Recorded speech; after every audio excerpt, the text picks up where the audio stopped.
Today's Life After the Crown podcast is brought to you by Pageantology. Did you know that Pageantology is the only place where you can coach for your next pageant with not one, but two Miss USAs? Pageantology coaches Susie Castillo and Shandy Finnessy not only privately coached the last two back-to-back Miss USAs, Sarah Rose Summers and Cheslie Kryst, but they also had Sarah and Cheslie attend their online interview intensive workshops, which helped them to gain the additional knowledge and confidence that they needed to win their state pageants and their Miss USA titles. You too can coach with Pageantology privately or attend one of their upcoming online interview intensive workshops going on throughout the year. For more information, check out pageantology.com.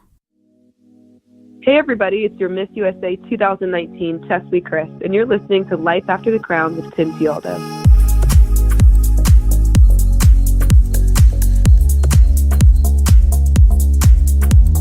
Hey everybody, my name is Tim Tialdo, and welcome to Season 2 of the Life After the Crown podcast. It's hard to believe we already have a year of episodes under our belt, and if you haven't had a chance to hear any of those, I do encourage you to go back and listen to them. There are many valuable interviews that you will definitely gain some wisdom from.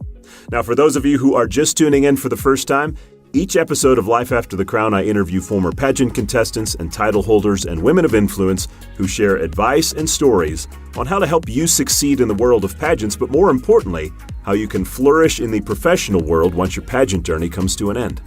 As always, I appreciate you taking the time to download this podcast. I do value your time, and I'm glad you're here listening. So let's get started. Good luck to you both.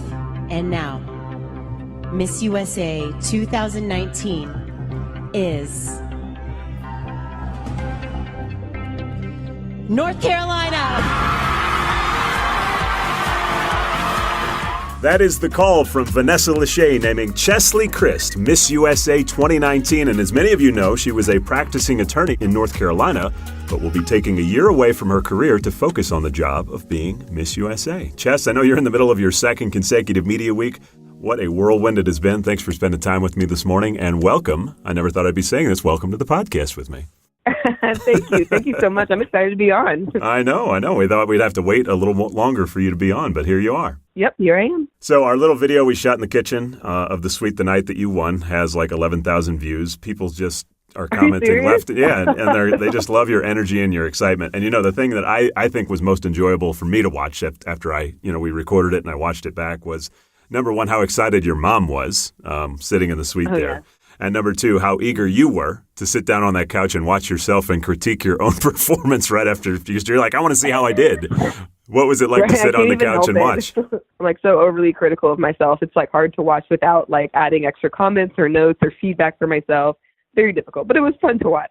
So what did you really think? I can't say that like I felt like I was perfect on the stage, but I felt like I had fun. It's like, I mean, every time I watch it, I think, oh my gosh, I wish I would have like tied my sarong differently so I actually could have taken it off like a normal person when I was walking in swimsuit. My evening gown, I mean, I loved my walk, but I felt like I could have given a little bit more sass when I was walking. My questions, I felt like they sounded good, but like there are 3 or 4 different ways I would have like rewritten them or retyped them or something if I had a chance to like sit down and think about the questions. So it's like there's every single moment of that competition I wanted to redo. But I was glad that, you know, things ended the way that they did. And I think that, you know, I was proud of my performance, even if I didn't feel like I was totally on. So right before the competition started, you know, you're getting ready to go on Fox. What was honestly in your mind the most nerve-wracking thing that you were thinking about as the competition was going to go on? When we were about to start, I actually thought I did horribly in my interview. And so really I was just nervous about going on live TV and not making the top 15. I was really worried about it, especially because I felt like I had so many people at home who were watching, my, you know, people from my job, people from my Leadership Charlotte class. My mom and my stepdad and my boyfriend and friends of mine had flown in to come see me and support me. And I was just so stressed about it, especially knowing that I'd prepared so much for that interview. I mean, it was just very stressful. That was probably the most stressful part, was just waiting for the top 15. Well, anybody that watched you is probably thinking, how could you possibly screw up anything in an interview? But from your standpoint, what did you feel like you did wrong that made you feel that nervous about it? I just felt like I was boring, honestly. I felt like I didn't bring enough of myself. I think, you know, as an attorney, it's really, really hard for me to like let go of being an attorney and to just be me, just be like goofy, normal Cheslie. especially when I'm in an interview. You know, you see attorney Cheslie who is, you know, advocating for a client. You don't see the real me. And so I felt like when I was in those interviews, I feel like I reverted back to that, just like boring attorney Cheslie. And there was a question that one of the panels asked me that I felt like I just answered poorly and it could have been taken the wrong way. And so I was just so stressed about it and just so worried. So I just stood there and I was like, you know, I really hope that they give me a second chance. And I hope that I get the opportunity to make, you know, top 15 and then hopefully top 5 so that I can answer these questions, which is funny. I kind of like get really nervous about on-stage question, but this time I was like, please just give me a second to talk. I just want to talk.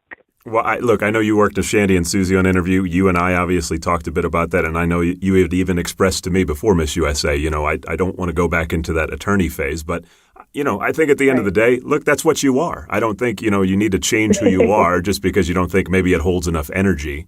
But what did you feel like you were kind of monotone? Well, yeah, and I don't disagree with that. I don't feel like I was like changing who I am, but I just feel like, you know, there are different versions of me. And there, you know, the person that you will see in front of a judge is not the same person that you'll see at a cookout, right? So I was like, I need to bring cookout Cheslie to the judging room because that really is like, you know, that's relaxed me. And like Miss USA needs to be more than, you know, this is me being scary and fierce in a courtroom. There are days where I will get to like hang out with a bunch of kids at a charity event. And there are other times where I'll get to talk to kids at school. And so I wanted to bring like just a different side of me into the interview room. So I didn't feel like I was monotone. I just felt like I didn't bring the same energy that I normally would just on an average day. Well, I'm definitely making a meme called Cookout Cheslie with you super excited, maybe from your D.C. trip or something. That'll go viral, no doubt. So just a couple of days ago here, you crowned your new North Carolina USA successor, Laura Little, in Charlotte. You also made an appearance there with Cam Newton. It's been a couple of weeks. I imagine it's all starting to now set in. What's it feel like to be Miss USA?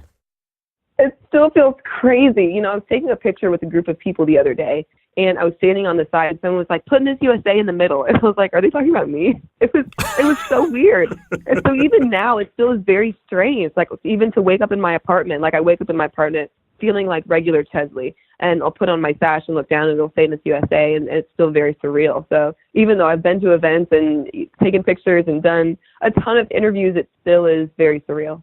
Now, that media week, the initial one, right after you're crowned, you basically get to New York and you are thrown into the fire. Was there one particular interview or show or media personality that you were really looking forward to getting to meet that you were like, I can't believe I actually get to do this? Oh, my God, everybody. When they were telling me that I was going to be in Good Morning America, like, oh, my God, this is crazy. And then when Good Morning America started like posting on their Instagram and on their Twitter accounts that I was going to be on, that was nerve-wracking. So that and being on CBS with Gayle King was really exciting, especially since I got to be on with Kaylee and with Nia. That was a lot of fun. Mm-hmm. And then there was one interview I did with the Griot. We were sitting down for like a 15, 20-minute interview. And like maybe 3/4 of the way through, they stopped the interview and said, okay, we heard that you really like these. And they pull out a box of insomnia cookies. Oh, my God. No, it was an amazing moment. Yeah, I loved it. I loved it so much. I was like, you guys know too much about me. Weren't those at the Cam Newton event too? Yes, they did. Well, not only that, so, you know, they flew me back home for the Cam Newton event, the event organizers, and they, you know, set up a hotel room for me and everything. And so I walked into the hotel room, and in my hotel room, they left a box of insomnia cookies. Yes. And then at the actual Kicking It with Cam event, they also had insomnia cookies. They were everywhere. I think I think the company is stalking you, and I'm sure when you're done being Miss USA, you've probably got a sponsorship lined up there if you want it. Oh, man, I would love that. Well, you were speaking about the appearance with Kaylee and Nia, and I know that you and Nia were good friends. You had told me that before, but I don't think that most people know that when she was crowned Miss America, she kind of basically called on you to help negotiate her contract with the Miss America organization. And, you know, the funny thing is it's been a really long time that I can remember, at least, since Miss USA and Miss America have even been seen in the same place. I think, do you feel like you and Nia can kind of help bring the pageant world together a little bit, being at the forefront of both organizations? Yeah, well, I think that's something that we were glad to do that interview together. Because, I think Nia and Sarah saw each other at the Super Bowl and maybe a couple of other events. But I was glad that, you know, we finally got to sit in a room together and do an appearance like CBS together. That was really cool. And I was glad. I think because our friendship is so close, it allows us to sort of understand each other on a different level. So like even tonight, like Nia's in New York for the day. And so she and I are going to go to dinner tonight, and we're going to talk about, you know, pageants and our wins and everything. yeah, I do think that our friendship kind of helped. All right, exciting. Well, hey, I know many people have had a chance to watch all these media interviews that you've been doing, hear more background about you, but since you and I kind of have a pretty good familiarity with each other, I want to talk about some of the things that you probably wouldn't hear on the major media interviews that I know are important to you. Number one is clothing design. I don't think a lot of people know that you actually do that. Talk about it and why you're so passionate about it. Yeah, it's so cool. So, when I was younger, my family and I, we came from very humble beginnings. And so when we did like back to school shopping, we did not go to the mall. We didn't go to Target. We went to Goodwill and we got, secondhand clothes, or I'd use like my sister's clothes. I have an older sister. So, that was sort of our shopping adventure. And I always wanted to make my clothes look nicer or look different. And so my grandma, when I was in undergrad, she gave me a Singer sewing machine. It was like one of those really, really old ones that comes in a table and you like flip it up out of the table. Mm-hmm. So I used that and would just alter my clothes. It was even looking back now, that like sewing machine is really funny. So I would use that and I would alter my clothes, and then it turned into like, why can't I make my own? Like I wanted to make my own clothes to like wear to school, to wear to nighttime events, just stuff like that. So when I was in undergrad at the University of South Carolina, I was in the honors college there. And in order to graduate with honors from the honors college, you have to do a senior thesis, either a really long paper or a project. And so they gave me a grant, a $1,500 grant, to do a project. And my project was making a line of evening gowns. And so that was my first big foray into clothing design. It was just really exciting for me, especially since it started off with me just wanting to be different and unique with the clothing that I had. And the clothing that I had that was available were clothes from Goodwill. So knowing that, I think people are going to ask, did you make your Miss USA evening gown? I didn't make my Miss USA evening gown, but actually the first time that I competed at Miss North Carolina USA, I did make my evening gown from the state competition. And I also made my, the white one. Yeah. And looking back, I'm like, oh my God, there are so many like fitting problems and issues with like some of the stones I put on. But, I really liked wearing it. I liked making it, and I liked that, it was my own thing. So I did that. I made my opening number costume that year. So, for me, it was really fun, to just like sit there and listening to the sewing machine at night while I sew clothes that I want. Well, related to that is your blog website called whitecollarglam.com. People, you should check that out if you get a chance. Tell everybody why you started it and kind of what it's about. And, I know you've been working on it a lot up until Miss USA. I'm sure you've probably not had a chance to blog in a bit, but talk about it. Yeah. So when I was in undergrad, I was on the trial team at Wake Forest. And we won our regional championship. We were going to nationals, and nationals was like 4 days long. So I brought 3 suits. And while we were at nationals, Tim, I ruined every single one of my suits. Like one of them ripped because it was too small. One of them was too big, and so it was like falling off of me. One of them, there was no air conditioning in the courtroom. So like I sweat all the way through this black suit, and I couldn't get the sweat stains out. It was so bad. And it was frustrating for me that, at a time where I just want to focus. I just want to be there for my teammates. I just want to compete. I mean, there were some huge schools there. Harvard was there. We went against them head to head. And here I'm like, I can't focus because like my clothes don't fit, So after I graduated, I just wanted to create a resource for women so we would know where to buy clothes, how to make sure they fit, what to look out for, how to make sure that, seams don't pop. So I made my blog to answer that question because I was frustrated not having that resource. And that leads to your involvement with Dress for Success. I remember our top 5 question in North Carolina. That was your answer. And again, you did it pretty much the same thing at Miss USA. So it's obviously very important to you. Talk about your involvement and what you plan to do with it this year. Yeah. So when I graduated from law school, I really was searching for an organization I could give back to that really meant something to me. I felt like, when I was in law school, I just threw myself into everything that sounded interesting, but I wanted something that I was passionate about. So I literally typed into Google, organization for professional clothing for women, and Dress for Success came up. And so from then on, I looked into volunteering for the Charlotte chapter because they provided clothing for women for their interviews when women couldn't afford the clothing for an interview.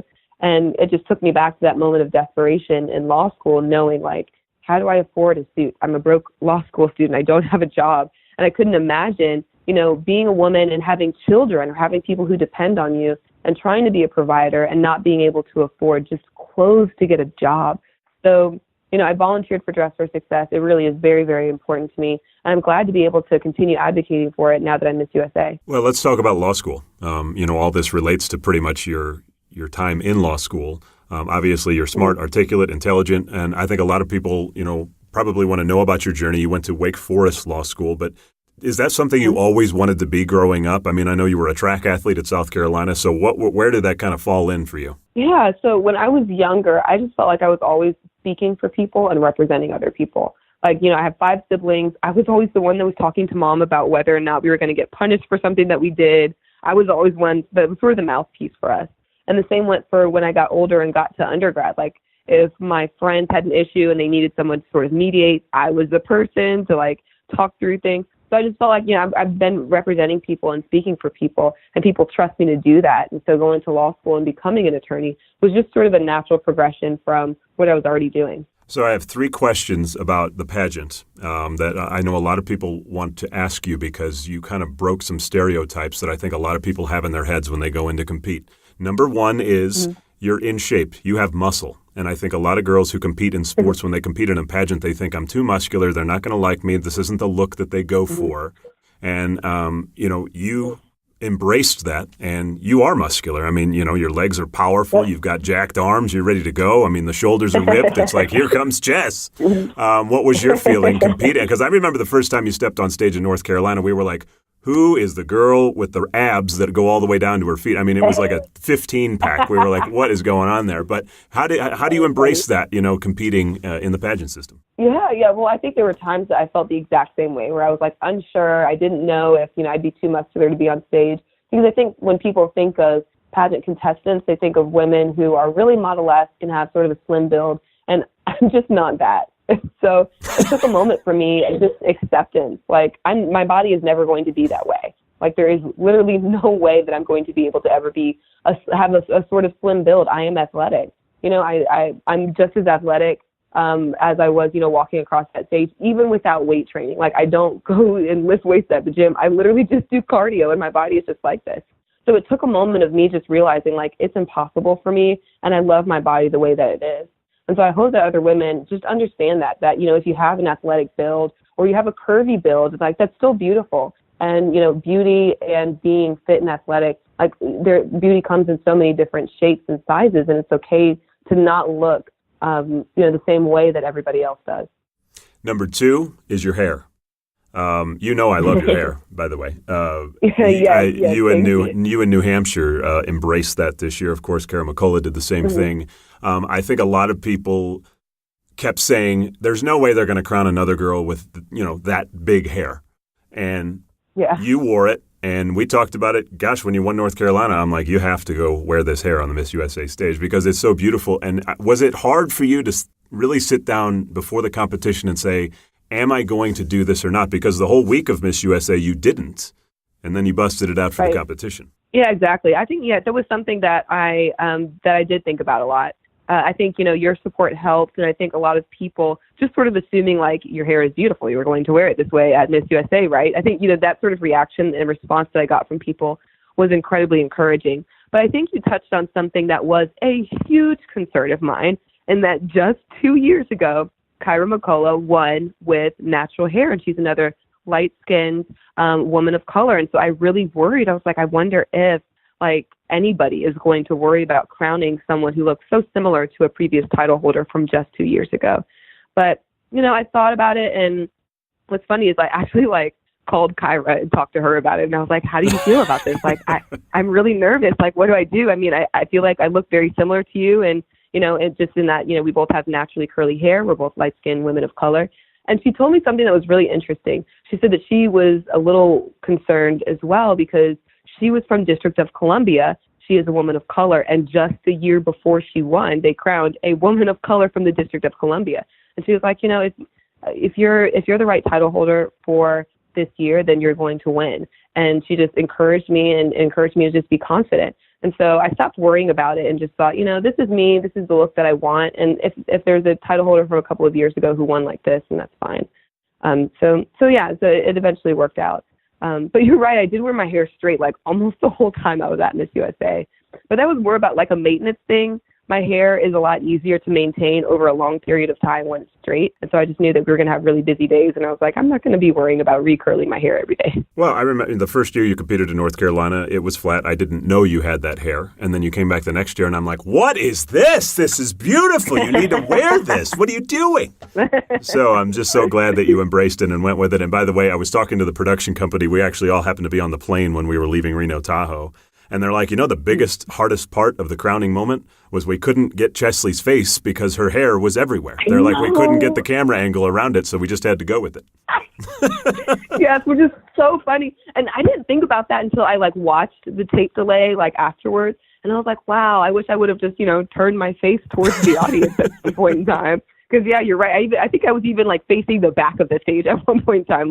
Please don't look at my face right now. Just look at my hair. Well, thankfully, they have the camera that rotates around the two of you at the final call there. So we got to see you guys talking to each other, which was good. All right. The third one that I want to ask, and I personally think this is the most important one because I think it really, shows your strength, but what also you went through. Some people don't know that you competed in Miss America twice.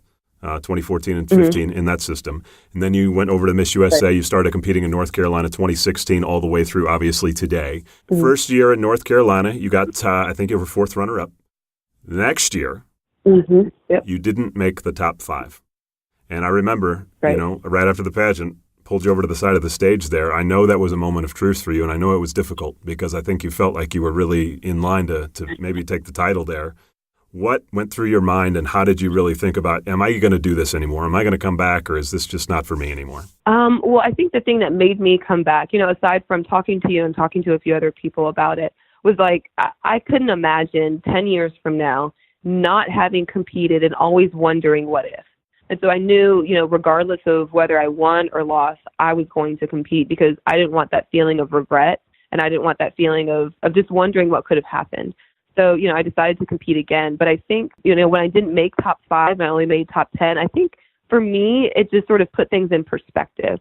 And that, you said I competed, in the Miss America system. And what's interesting is when I competed for the 2 years in the Miss America system, I won a preliminary swimsuit award both times. And then, I was top 10 my first year, first runner up my second year. I got to North Carolina, USA. I won overall swimsuit award my first time. And then, was fourth runner up. And for me, it's just I expect to do well. And then I didn't. And so for me, it just made me appreciate the experience that I'd been through. And it just made me think, if I compete again and I don't get very far, I'm just going to appreciate whatever I get. Because I think for a while I started to take for granted how well I'd done and what it felt like to leave a competition with something in your hands.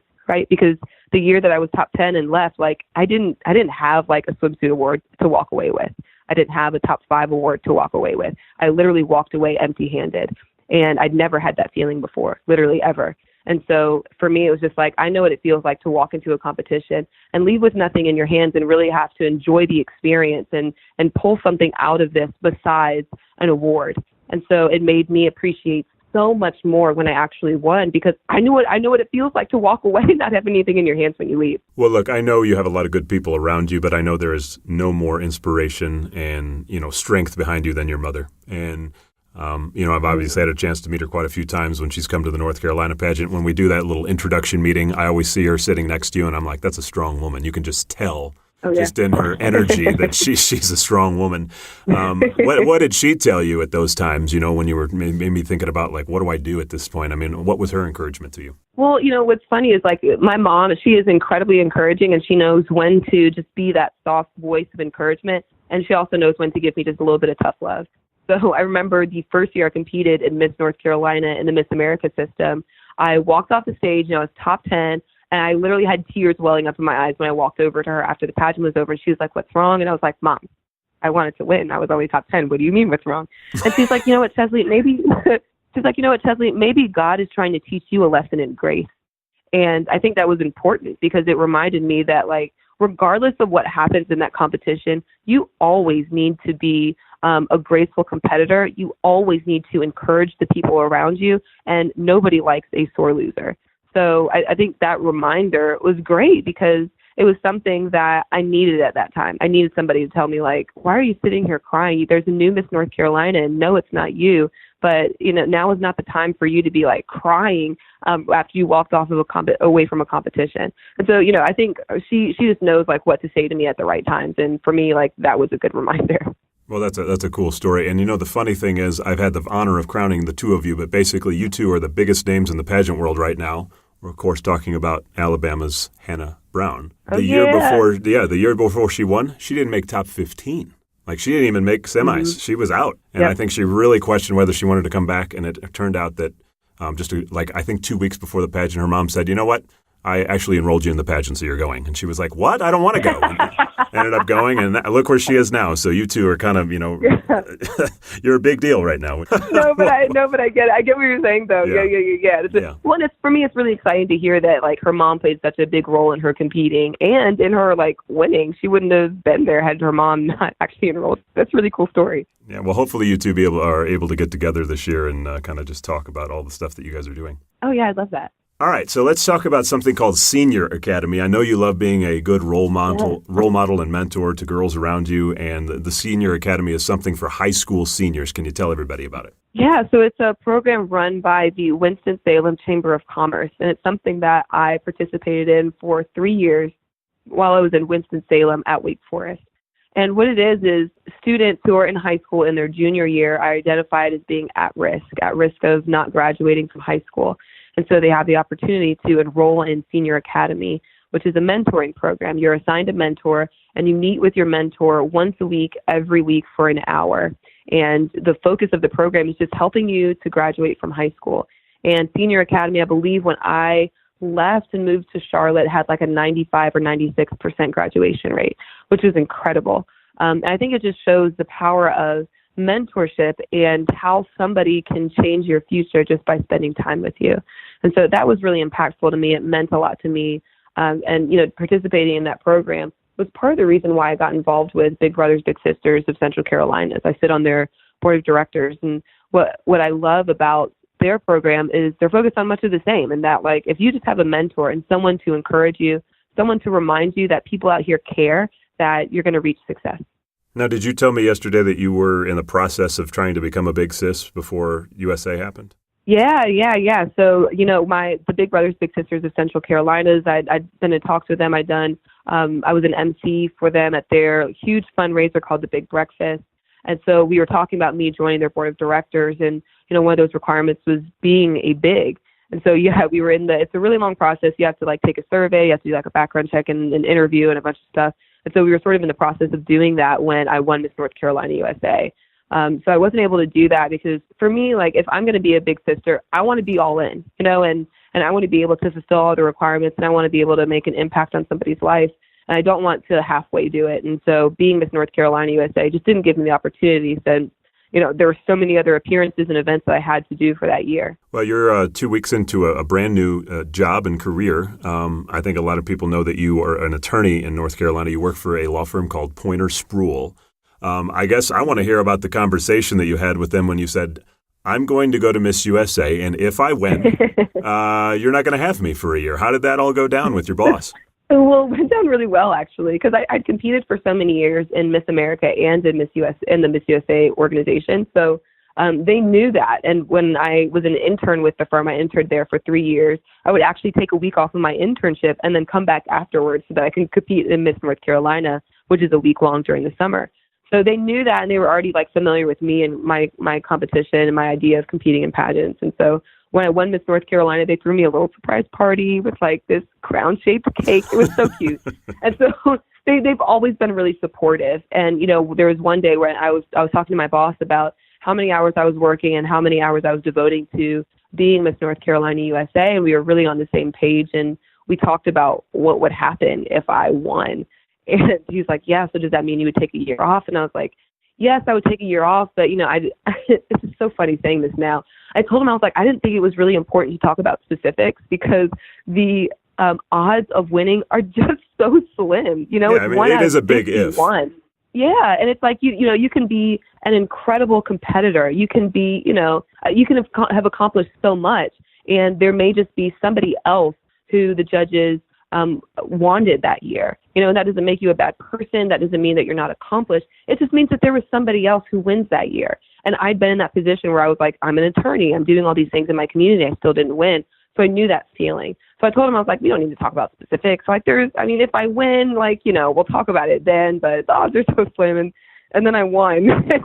And so we had to actually talk about it. It was actually really funny because he and I were sort of reminiscing about that conversation and wow, maybe we should have gone through things a little bit more specifically. But they've been great. They've really picked up where I've left off and been incredibly accommodating.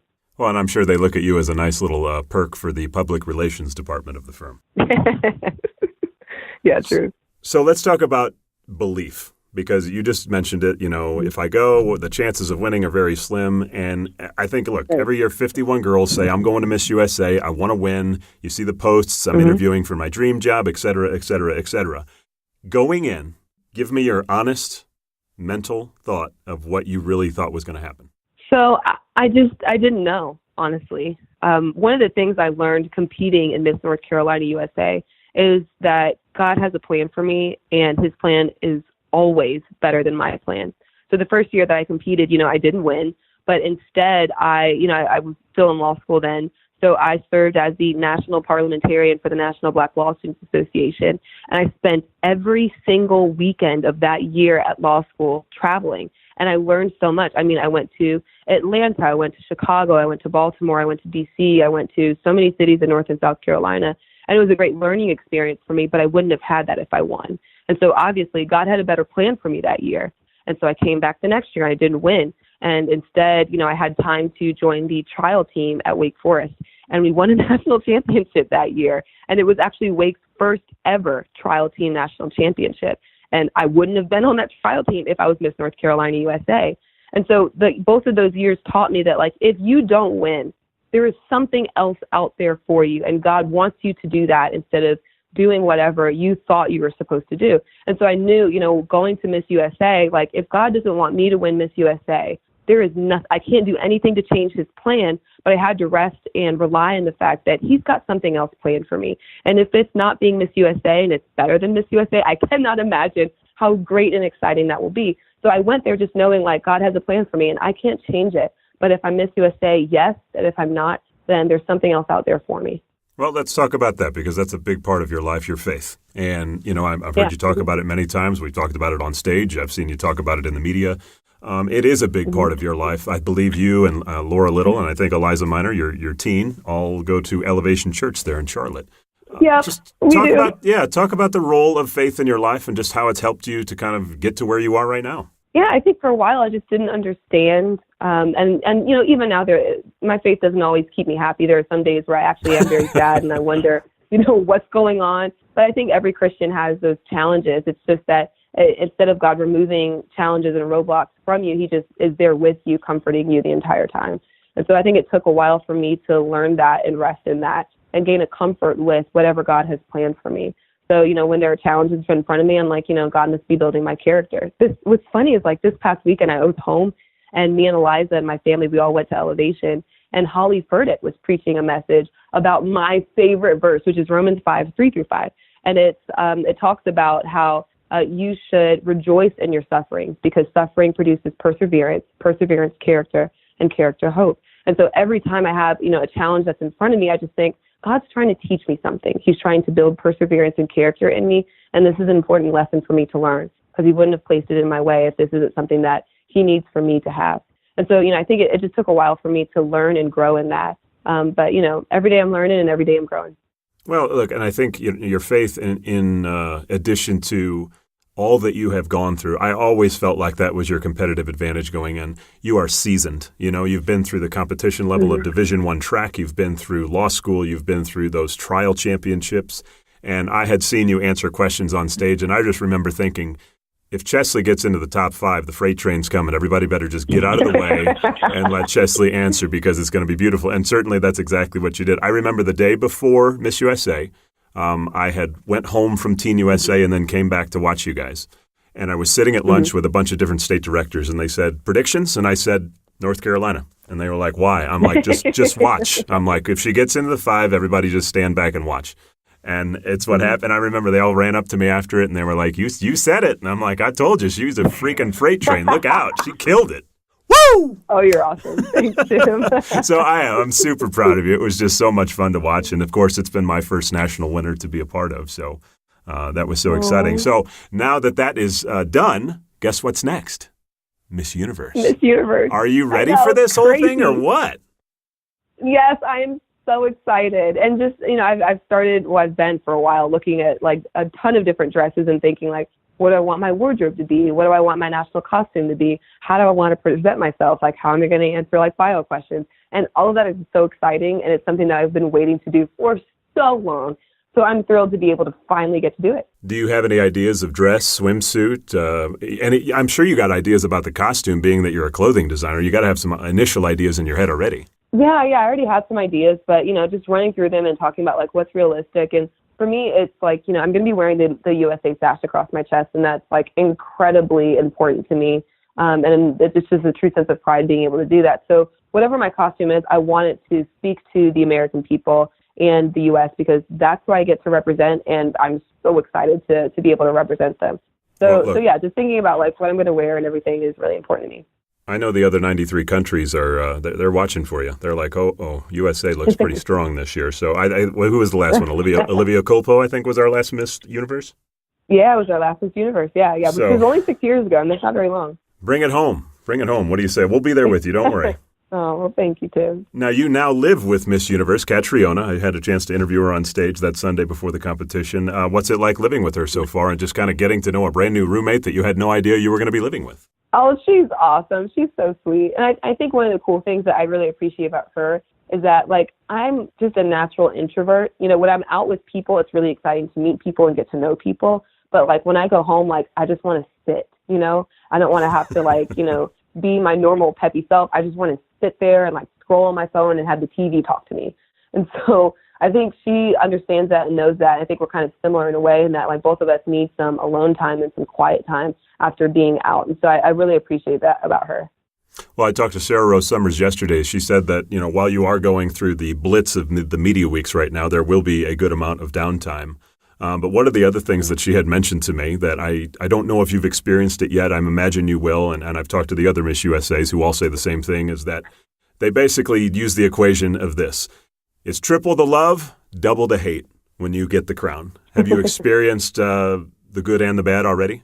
Yeah, for sure. There's been so many like kind messages.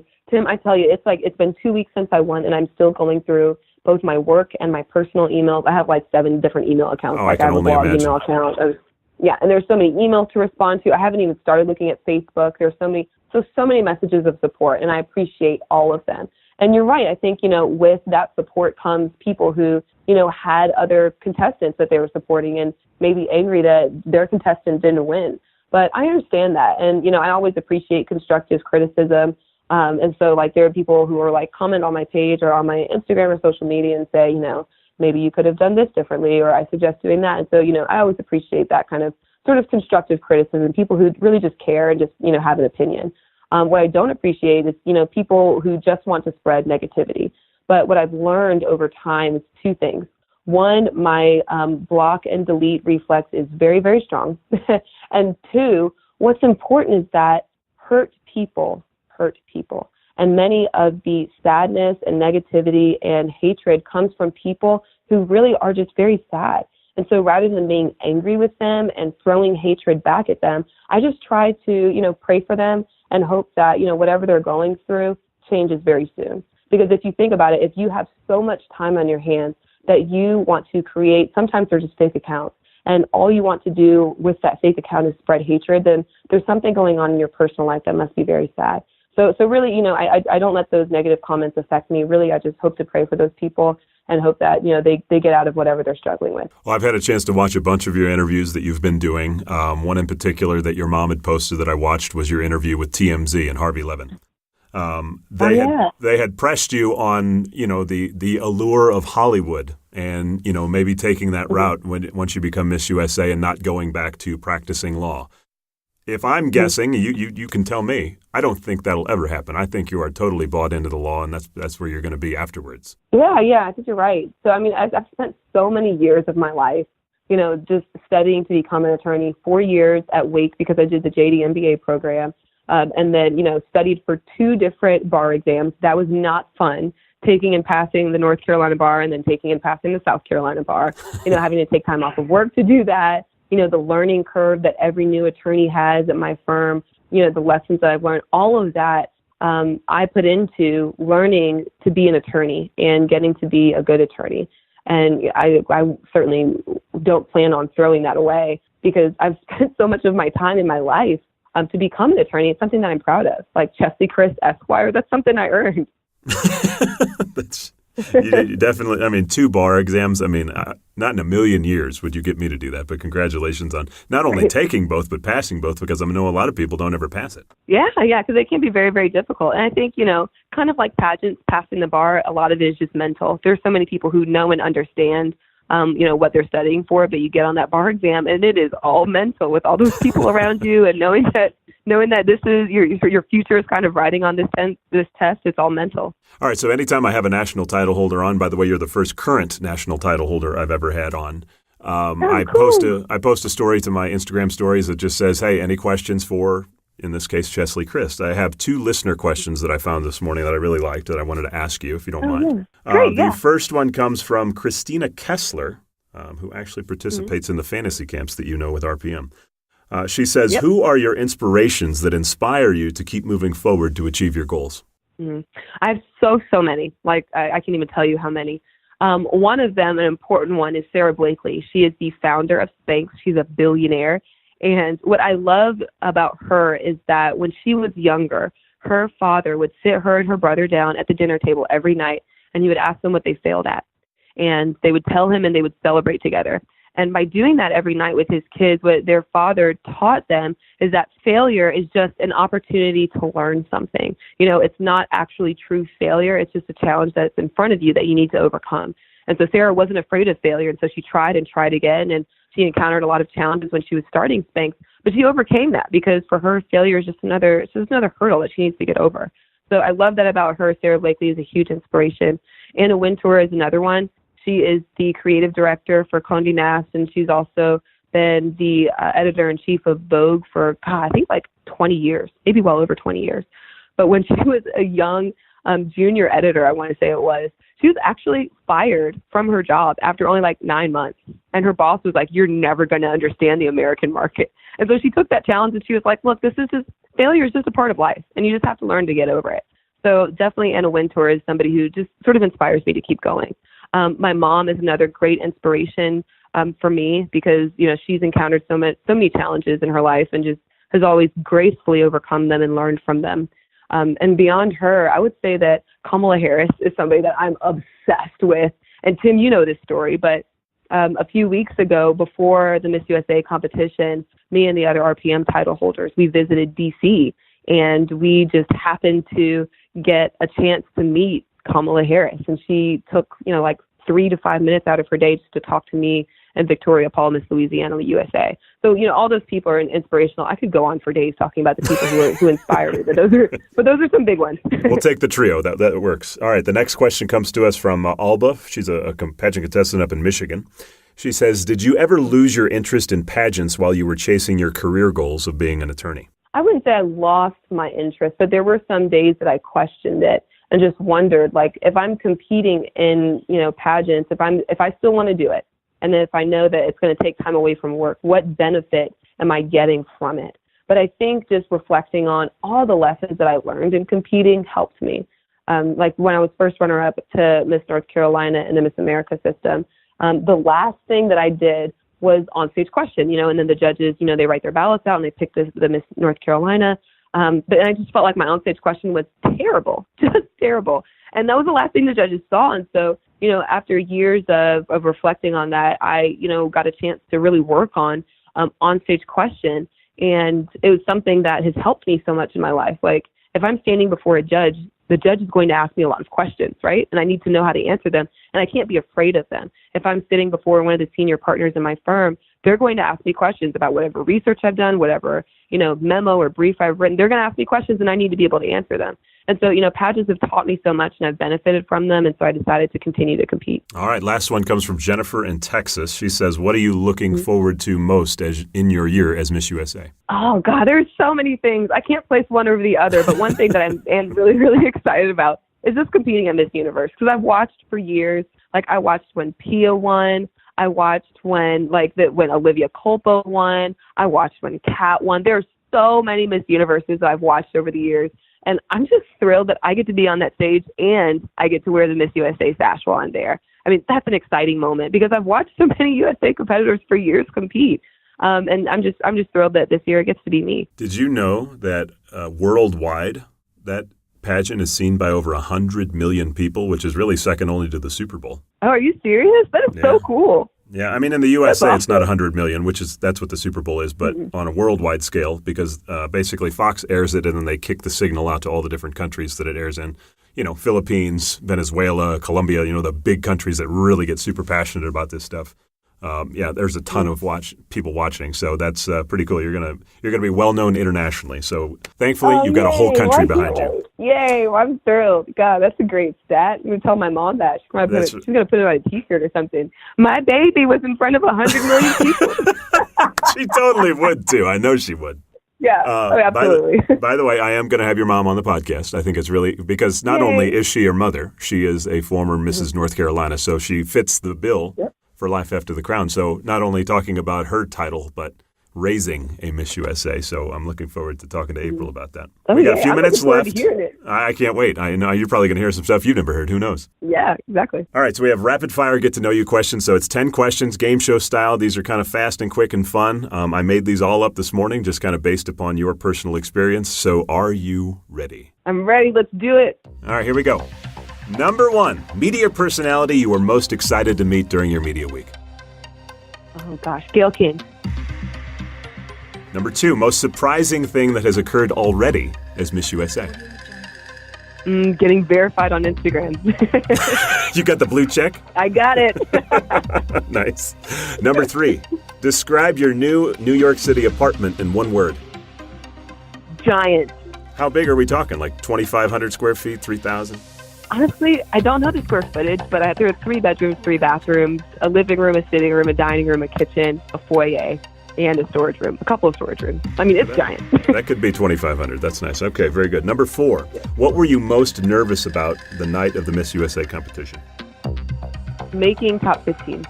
Number 5, at what moment did it truly sink in that you are Miss USA? It hasn't. Not one moment hasn't happened where you're like, wow, I really am this. No. Even like looking at pictures, even like watching media interviews, like it's like, because I just feel like the same Cheslie, and so it's just weird being Miss USA now. I think probably competing at Miss Universe, or maybe when I'm giving up my crown is when it'll hit me like, oh, I was Miss USA. Weird. Number 6, what was the first thing you ate after competing? I don't know, honestly. I think the most excited thing, or the thing that I was most excited to eat was insomnia cookies. For sure.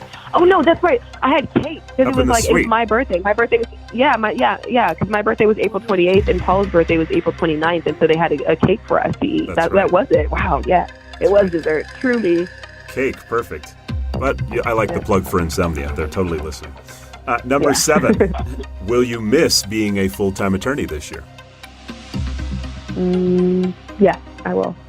You're like, let me think about that. No, maybe. Pause it. Oh, I wanted to make sure that I was actually being candid and truthful, but yeah, I will. Because there's just a certain sense of pride that comes with, for me at least, that comes with being able to dress up in my suit and go down to the courthouse. And sometimes I still get irritated when people don't expect that I'm the attorney and they think that I'm a legal assistant or a paralegal or whatever. But there is a certain sense of pride that comes with people being are you the attorney? Maybe yeah. So yeah, there are times that I will miss it for sure. I feel sorry for those people because they don't know what's coming. Number 8, what's your next big goal that you now want to accomplish since you achieved this one? Big goal. That's a really great question, Tim. becoming Miss Universe. I like that one. That's good. Perfect. I'll help you with that. Number 9. Since she's your RPM sis, I just wanted to ask you this. What type of guy should Hannah Brown look for as the Bachelorette? Oh my gosh, she should look for a guy who is honest, trustworthy, and I was going to say a Christian, but I just don't know her personal faith, but I mean, that would be important to me.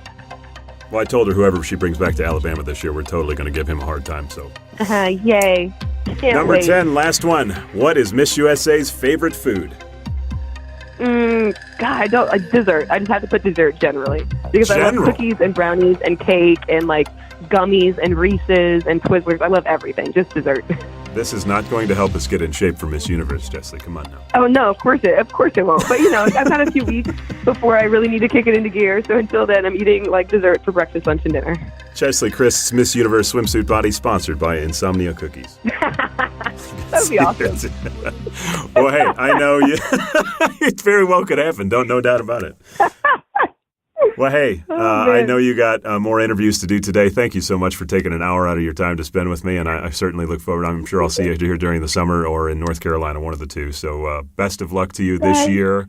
We'll be going to Miss Universe with you, and I'm always here if you need anything. Oh, thank you so much, Tim. I really appreciate it. And thanks so much for interviewing me. This is a lot of fun. I can't wait to hear it. Thanks for listening to today's episode, everybody, and what a pleasure to spend some time with our current Miss USA, Cheslie Kryst. Now, if you want to follow Cheslie's Miss USA journey, in addition to obviously following her at Miss USA, you can follow her personal Instagram account at Cheslie Kryst. Also, be sure to check out her fashion blog website we talked about, whitecollarglam.com. I hope you enjoyed the podcast. If you wouldn't mind, please subscribe. You can do so on Spotify, iTunes, the podcast app, Google Play, and YouTube, or just go to lifeafterthecrown.com. And for weekly podcast updates, just follow me on Instagram at Tim Tialdo. Until next time, remember the words of Isaiah 40:31. But they who wait for the Lord shall renew their strength. They shall mount up with wings like eagles. They shall run and not be weary. They shall walk and not faint. Have an awesome week, everybody.